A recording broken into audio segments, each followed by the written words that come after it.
जमाते इस्लामी हिंद की press conference हुई है और ये प्रेस कॉन्फ्रेंस दिल्ली के हेडक्वार्टर मरकज जमाते इस्लामी हिंद में हुई, जहां यूनियन बजट 2025-26 को लेकर मरकजी हुकूमत को कई सलाह दिए गए हैं। वहीं मुल्क में कम्युनल हारमोनी को लेकर भी बात हुई है, जिसमें संभल तशद्दुद काबिल जिक्र रहा। इस हवाले से जमाते इस्लामी हिंद के आमिर सैयद सऊदुल्लाह से खास बातचीत की है। सलाम टीवी ने क्या कुछ कहना रहा, आपको सुनाते हैं। जमात इस्लामी हिंद के प्रेसिडेंट सैयद सादुल्लाह हुसैनी साहब, कई सारे पॉइंट्स आपने उठाए हैं और अमूमन ये देखा जाता है कि बजट से मुतालिक कभी इस तरीके की माइनॉरिटीज़ इंस्टीट्यूशंस नहीं बात करते हैं। क्या क्या चीज़ें आपने मुद्दे उठाए हैं उनमें और किन किन चीज़ों पर ज़्यादा फोकस किया गया है, तो कि बजट में उन चीज़ों को रखा जाए ताकि माइनॉरिटीज़ को उससे फ़ायदा हो पाए ख़ास तौर पर। बहरहाल हमारे जो मुद्दे हैं उनका ताल्लुक सिर्फ माइनॉरिटीज़ से नहीं है। माइनॉरिटी से रिलेटेड सिर्फ एक पॉइंट है उसमें, बाकी जो पॉइंट्स हैं वो सारे के सारे मुल्क से मुताल्लिक़ हैं। हम ये समझते हैं कि हमारी ज़िम्मेदारी सिर्फ माइनॉरिटीज़ तक महदूद नहीं है, मुल्क के सारे लोगों की रिस्पॉन्सिबिलिटी हम पर आयद होती है और उनकी भलाई के बारे में सोचना, सबकी भलाई के बारे में सोचना, ये हमारी ज़िम्मेदारी है। तो हमारे इस प्रपोज़ल में मुल्क के सारे अवाम के बारे में मशवरे दिए गए हैं।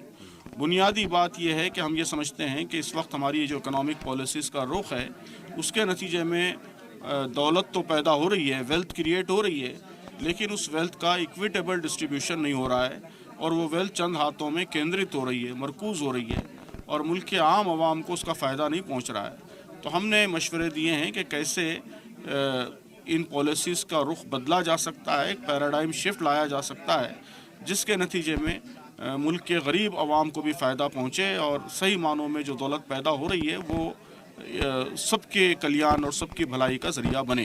तो 10 मशवरे उसमें हमारे एक्सपेंडिचर से मुताल्लिक़ हैं और 6 मशवरे इनकम से मुताल्लिक़ हैं। संभल को लेकर आप लोगों ने बातचीत की। संभल में जिस तरीके का माहौल है, पिछले 1.5 महीने से ज़्यादा का वक्त बीत चुका है।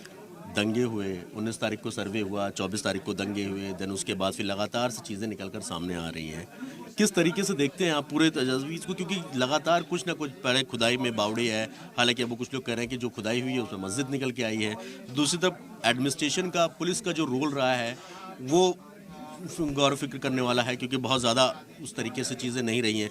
क्या लगता है आपको, संभल को लेकर 2027 के चुनाव की तैयारी है? संभल महज एक कह सकते हैं कि अलग उस तरीके से रहता है कि संभल को टारगेट करके या उसको फोकस करके इस तरीके का माहौल बनाने की कोशिश है? बहरहाल ये तो एक पैटर्न बन गया है कि डिवाइड एंड रूल, लोगों को पोलराइज करके और डिवाइड करके और सांप्रदायिकता फैलाकर इलेक्शंस जीतना, ये हमारे राजनेताओं का एक ख़ास पैटर्न बन गया है। बहुत ही अफसोस की बात है। तो ये हो सकता है कि 2027 का इलेक्शन भी उनके सामने हो, लेकिन जो भी हो, जो कुछ वहाँ संभल में हो रहा है, हमारे ख्याल में वो वेंडेटा पॉलिटिक्स है, बदलाव की सियासत है।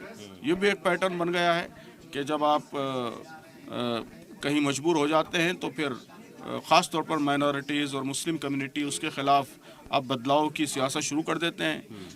सिलेक्टिव असर होगा लग रहा है, सिलेक्टिव लॉ इम्प्लीमेंटेशन शुरू हो जाता है। ये सब चीज़ें गवर्नमेंट के मुख्तलिफ डिपार्टमेंट्स एक्टिव कर दिए जाते हैं। तो हम समझते हैं कि पूरा वेंडेटा पॉलिटिक्स है, बदलाव की सियासत है।